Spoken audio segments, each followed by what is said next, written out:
தேங்காய் பால் சாதம் செய்கிறதுக்கு 1 டம்ளர் அரிசியை நல்லா ஊற வச்சு களைஞ்சி வச்சுருக்கேன்.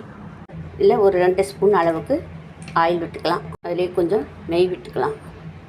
ஆயில் நல்லா காய்ஞ்சதுக்கப்புறம் ஒரு பட்டை, ஒரு ஏலக்காய், 3 கிராம்பு போட்டுக்கலாம். அடுத்தது ஒரு பெரிய வெங்காயத்தை நீள் நீளமாக கட் பண்ணி வச்சுட்டு அதை போட்டுக்கலாம். 2 பச்சை மிளகாய், ஒரு குத்து கருவேப்பிலை, 1 ஸ்பூன் போட்டுக்கலாம். இப்போ வெங்காயம் நல்லா வதங்கிடுச்சு. இப்போ 1.5 டம்ளர் அளவுக்கு தேங்காய் பால் இருக்குது, அதை ஊற்றிக்கிறேன்.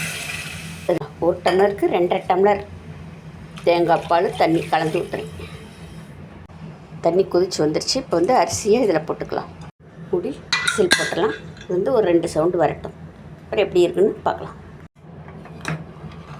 பாருங்கள், தேங்காய் பால் சாதம் ரெடி ஆகிடுச்சு.